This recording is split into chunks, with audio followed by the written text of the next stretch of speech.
Hey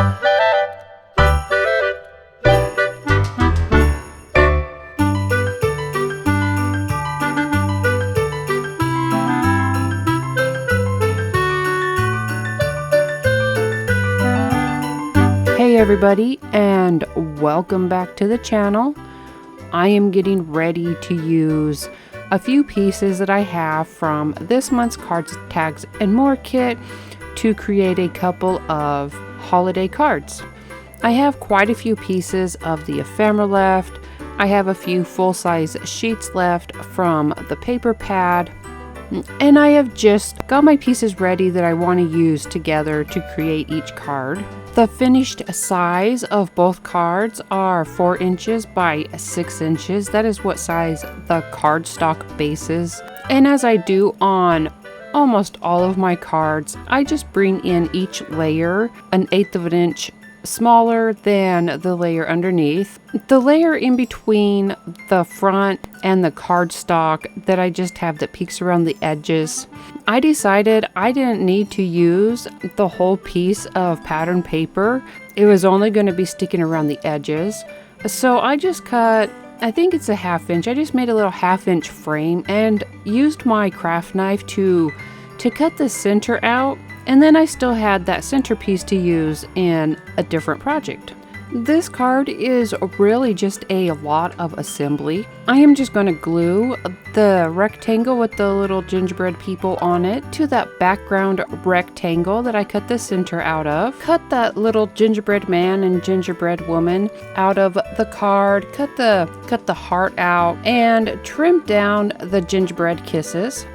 I am just going to place my fussy cut pieces approximately where I plan on adding them to the card front, so I can line up that banner stamp and then pull the fussy cut pieces off and get my stamping in place. All of the stamping on both cards is from the Bo Bunny Joyful Christmas stamp set. I'm doing my stamping for this card front with some stays on because I plan on coming in and using one of those new Distress watercolor pencils to fill it in.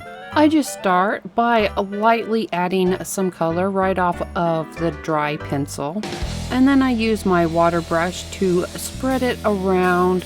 And for the areas that I want to darken up a little bit more, I just brush right off the end of the watercolor pencil with the tip of my water brush. And then I come in, make sure that that area is completely dry before I come back in with my stays on and stamp my sentiment in place. Now that that part is done, it is just a matter of adding my little bits and pieces to my card front.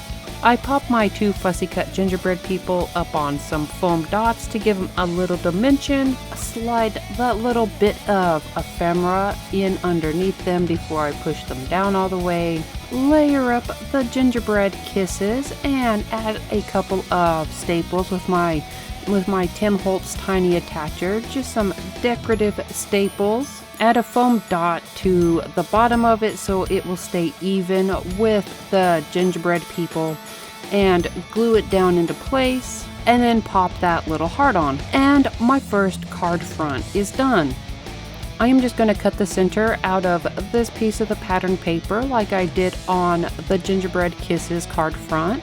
And I just trimmed off a little bit of the edges from that Snow Fun little mouse card. And then before attaching the Christmas tree paper to that red and white little frame, I am going to add a little bit of texture paste and stenciling to it. I am just using my mini woodland stencil with some of my Rustic Wilderness Distress oxide for the trees. And then for the smaller tree, I wanted it to overlap with the Snow Fun card, so I just held my Snow Fun card in place and inked that tree on. I added a little bit of water to activate that oxide ink, and then made sure everything was dry before adding some microglaze to help seal up that ink for the texture paste. I start with a layer of the opaque matte Ranger texture paste.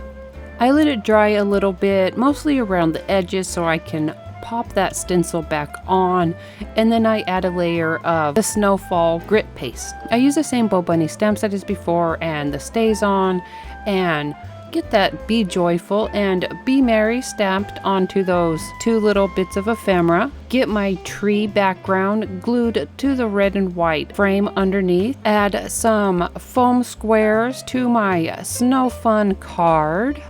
Add a couple of little staples in there and get those 2 pieces glued down. All right, both card fronts are done, and now the only thing left to do is to cut this 12 by 12 sheet of cardstock in half and create 2 pieces that are 8 inches by 6 inches. Score them at the 4-inch mark and finish putting these cards together. And there you have it, a couple of cards that were real quick to put together, even with that texture paste on there. It is not on thick, it doesn't take very long to dry. And if you needed to hurry it up, you could give it a bit of a blast with a heat gun. I hope you enjoyed these 2 little cards and they gave you some ideas of what you can make using this month's kit. If you find yourself in need of a card in a hurry, they are cute and they are quick. Don't forget to subscribe to the channel and turn on notifications if you haven't already. Give us a thumbs up and feel free to share this video. Thank you, and I will see you again next week.